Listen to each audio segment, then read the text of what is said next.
নমস্কার, জয়শ্রী গণেশ। আপনাদের প্রত্যেককে জানাই স্বাগতম আজকের বিশেষ অনুষ্ঠান।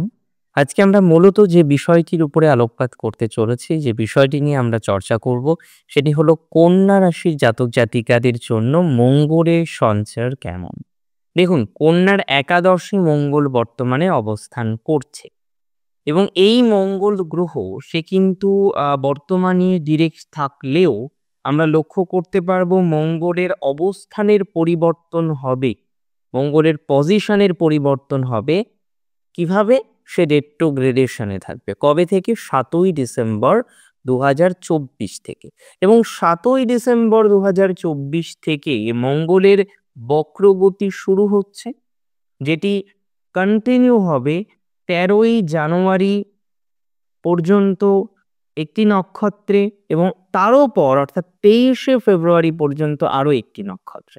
অর্থাৎ প্রায় আমরা বলতে পারি এই ট্রানজিটটা 78 অর্থাৎ ৭৮ দিনের কাছাকাছি সময়কে রিপ্রেজেন্ট করে।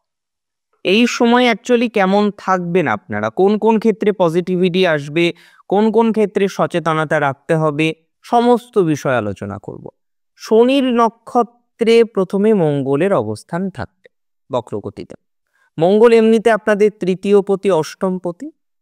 কিছু কিছু ক্ষেত্রে অবশ্যই বিপদকে রিপ্রেজেন্ট করে, বাধা বিঘ্ন প্রচুর পরিমাণে প্রদান করে অনেক সময়, যে কারণে কন্যা যখনই হাইপার অ্যাক্টিভ হয়ে যায় তখনই সমস্যা। কন্যা রাশি জাতক জাতিকাদের জীবনের সব থেকে বড় শত্রু হলো তাদের রাগ এবং হঠাৎ সিদ্ধান্ত নেওয়ার টেন্ডেন্সি। আজই করতে হবে, এখনই করতে হবে, এই চিন্তা ভাবনা বাদ দিতে না পারলে জীবনচক্রে কিছুই করা যাবে না।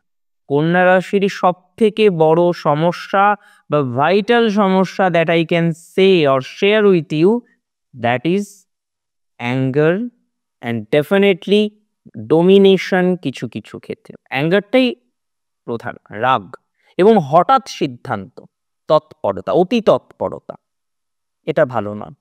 অনেক সময় অতি তৎপরতার কারণে এমন কিছু রেসপন্সিবিলিটি কন্যাকে নিয়ে নিতে হয়, যে রেসপন্সিবিলিটিগুলো হয়তো আদতেও প্রয়োজনীয়তা ছিল না নেওয়ার, না নিলেই কি হতো, সেরকম রেসপন্সিবিলিটিও কন্যাকে নিতে হয়। তাই কন্যা রাশির জাতক জাতিকাদের জন্য খুব ইম্পর্টেন্ট দায়িত্ব বোঝা, যে কোনটা আপনার রেসপন্সিবিলিটির মধ্যে পড়ে আর কোনটা আপনার দায়িত্ব কর্তব্যের মধ্যে পড়ে না। এই দুটি বিষয়কে আইডেন্টিফাই করা ইজ ভেরি ইম্পর্টেন্ট ফর ভার্গ। তাই ভার্গোর এই সময়ে আমার মনে হয় এমন কিছু রেসপন্সিবিলিটি আসতে পারে, এমন কিছু বিষয় হঠাৎ করে আসতে পারে, যেটি কিন্তু নানা রকমের সমস্যাকে রিপ্রেজেন্ট করে। এটা খুব ইম্পর্টেন্ট বা অতি গুরুত্বপূর্ণ। মাথায় রাখতে হবে কন্যা রাশির জাতক জাতিকাদের ক্ষেত্রে তাদের পারিবারিক যে ডিস্টারবেন্স সেটা মিনিমাইজ হবে, কর্তব্য দায়িত্ব আসবে, কিছু কিছু ক্ষেত্রে নিতে পারেন, বাট ম্যাক্সিমাম ক্ষেত্রেই আপনাকে বুঝে শুনে নিতে হবে যে আদতেও সেই কর্তব্য পালন করার পর তার আউটকামটা কি। অবশ্যই আমরা চেষ্টা করি সর্বদাই প্রয়োজন বুঝে কাজ করতে। প্রয়োজন বুঝে কাজ করতে মানে দেখুন, প্রত্যেকটা কাজের একটা আউটকাম থাকে, যদিও শাস্ত্র বলে আমাদের কর্ম করে যাওয়া উচিত। বাট যেহেতু কন্যা বারবার ঠকেছে, না এর আগে কন্যাকে আমি দেখেছি বারংবার ঠকতে, বিভিন্ন ক্ষেত্রে ঠকতে। কেমন ভাবে ঠকতে?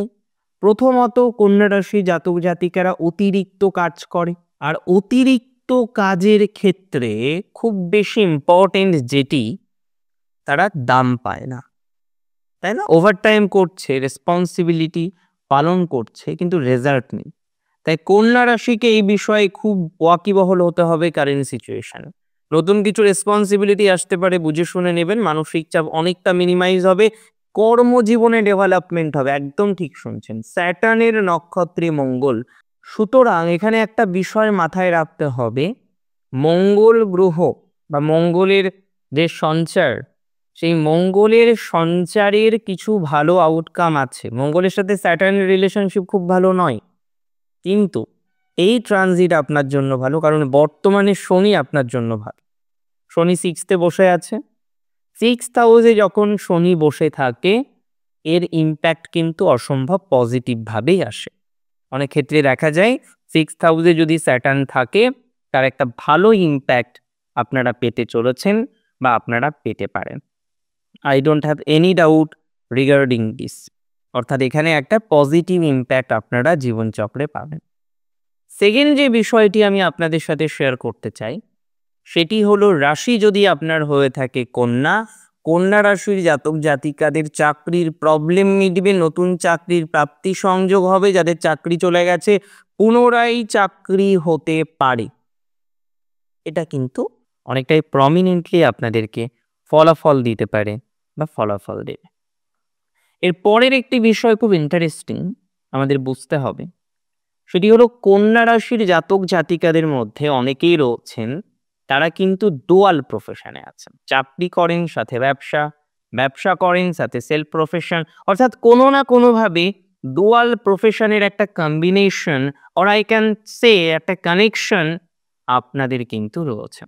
আর এই ডুয়াল প্রফেশন রিলেটেড বিষয়ে একটা ডেভেলপমেন্ট হিউজ পরিমাণে আমরা দেখতে পারবো এবং এটি নিয়ে কিন্তু কোনো রকম সন্দেহ বা ডাউট আমি প্রকাশ করছি না। এটা একটা পজিটিভ কম্বিনেশন। ডুয়াল প্রফেশনের ডেভেলপমেন্ট, ইনকামের সেকেন্ড সূত্র তৈরি হতে পারে। ম্যারিটাল লাইফ নিয়ে যদিও কন্যার অশান্তির অন্ত নেই, বিভিন্ন রকম সমস্যা ম্যারিটাল লাইফ নিয়ে আপনাদের বারংবার হয়, বারংবার নানা রকম সমস্যা হয়, আর সেই সমস্যাগুলোর সমাধান আমরা কিন্তু তৈরি করতে পারবো। এটি নিয়েও কিন্তু আমি কোনো ডাউট প্রকাশ করছি না বা এটি নিয়ে আমি কিন্তু কোনো ডাউট রাখছি না। এটি কিন্তু মাথায় রাখতে হবে।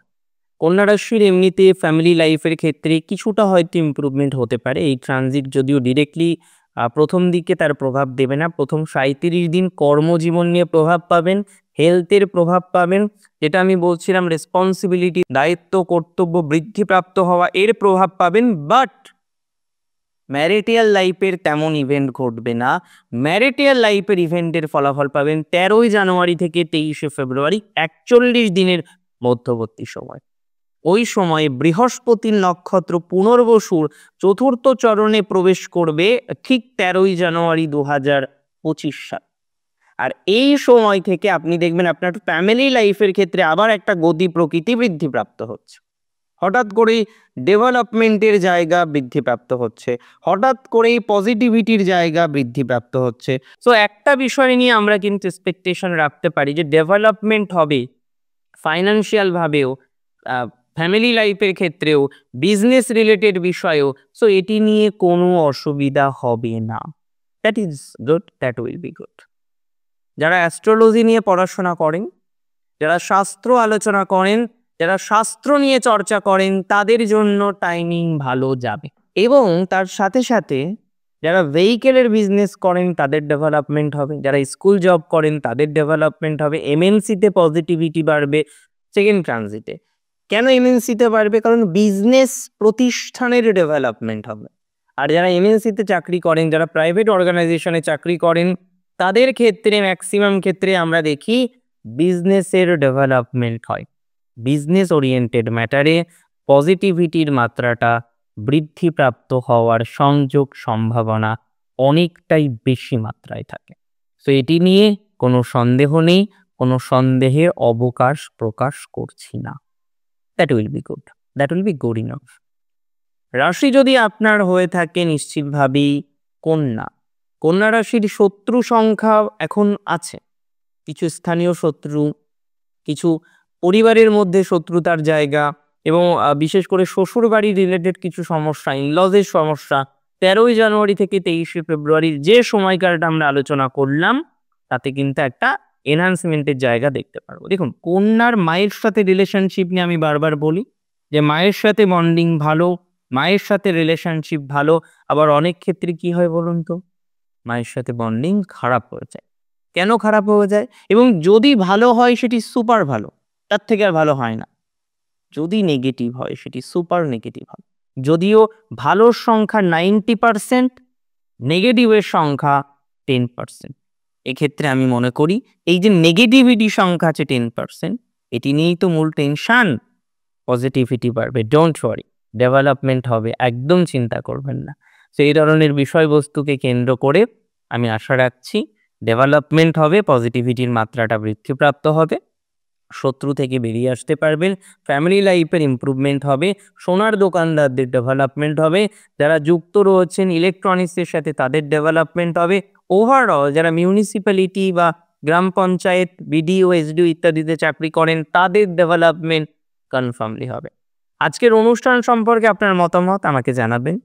ভালো থাকবেন আপনারা, আর চেষ্টা করবেন অবশ্যই আমার সাথে ফেসবুকে যুক্ত হওয়ার। শেষ করছি আজকে এখানেই।